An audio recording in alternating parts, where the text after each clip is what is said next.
Hola, mi nombre es Mariana Gutiérrez Limas y hoy les quiero hablar sobre el artículo escrito por Óscar Basulto, Investigación Social, una aproximación reflexiva a los análisis de contenido y discurso desde una perspectiva cualitativa con diversos enfoques.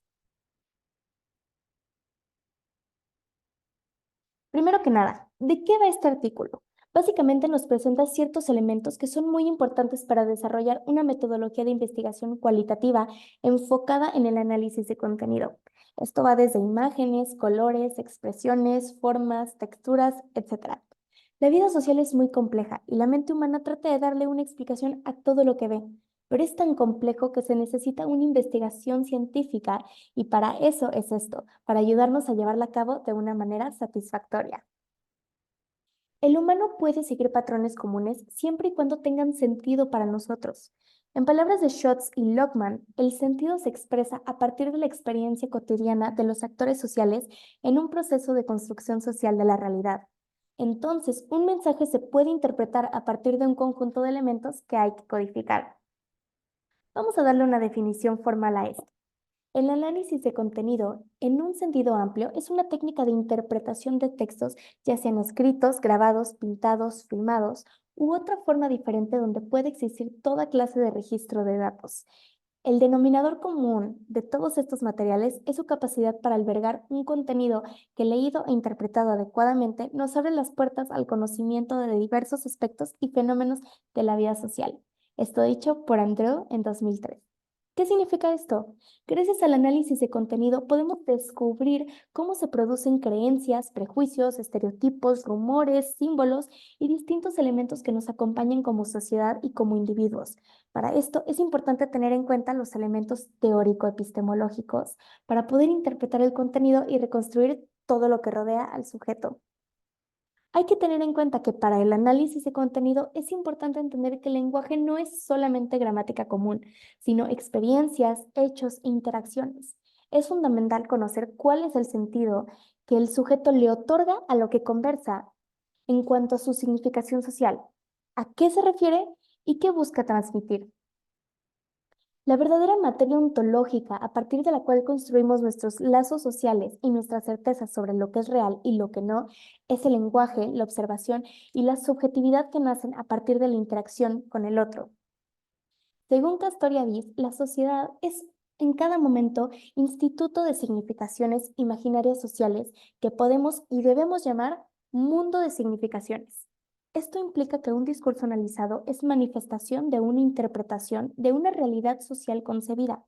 Esta realidad es mucho más cercana a lo que creemos, ya que nuestros hechos históricos, tanto como sociedad como individuos, forman parte de nuestro universo simbólico. Es importante entender que el análisis de contenido es un estudio social. Por eso hay que intentar conocer o describir lo que los observadores observan y la forma en que actúan, adentrarse en los zapatos del otro.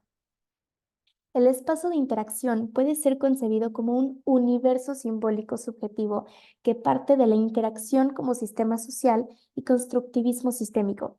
Esto significa que los sujetos se afectan unos a otros, lo que nos habla de una retroalimentación social. Los problemas sociales surgen de la frustración, los anhelos, esperanzas y aciertos de las personas. Esto es clave para entender la perspectiva hermenéutica como una actitud analítica frente a la vida. En palabras de Korev, la hermenéutica es la construcción y reconstrucción histórica y social, objetiva y subjetiva de un discurso dado. Imaginar es interpretar comprensivamente, mientras que comprender es percibir la intención del otro. Los investigadores somos humanos y por lo tanto es muy difícil que podamos desprendernos de nuestra subjetividad y nuestra idiosincrasia. Hay que entender que debemos hacernos responsables de estas características humanas y así poder analizar con mayor coherencia. Gadamer comenta que el sentido del texto le pertenece tanto a su productor como a quien intenta comprenderlo.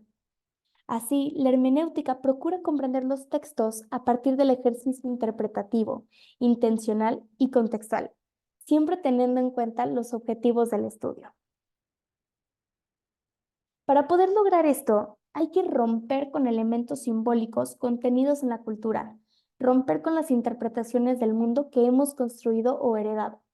Hay que significar y resignificar en un sentido profundo. Ahora hablemos un poco del análisis del discurso. Este se destaca por su multidisciplinariedad y heterogeneidad de corrientes y tradiciones. No está constituido por una sola ciencia, sino que puede converger distintas corrientes entre sí. Este tipo de análisis remite un mayor nivel de complejidad que en análisis de contenido en torno al significado que se le atribuye al discurso.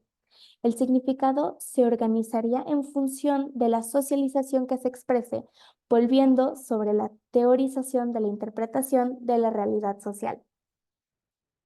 Por eso, el significado social de un discurso nace en quienes lo construyen, en quienes lo reproducen y lo transforman, y se desarrolla dependiendo de qué tanto es compartido. El conocimiento es cognitivo y depende de la estructura anatómica, o sea, el cuerpo y el cerebro, de las interacciones y de los saberes institucionalizados. ¿Y cuáles son estos?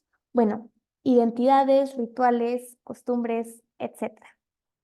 De esta forma, Van Dyck define la cognición social como un sistema de estructuras y operaciones mentales que son adquiridas, usadas o cambiadas en contextos sociales por actores también sociales y compartidas por los mismos miembros de los grupos sociales, organizaciones y culturas.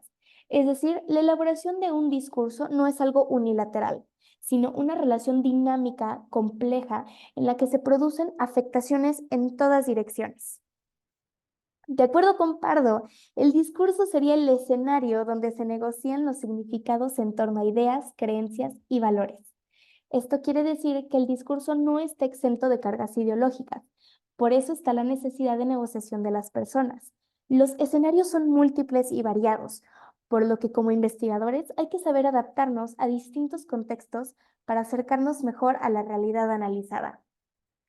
El discurso puede tener funciones que dan sentido al contexto donde se puede o no establecer una cohesión grupal.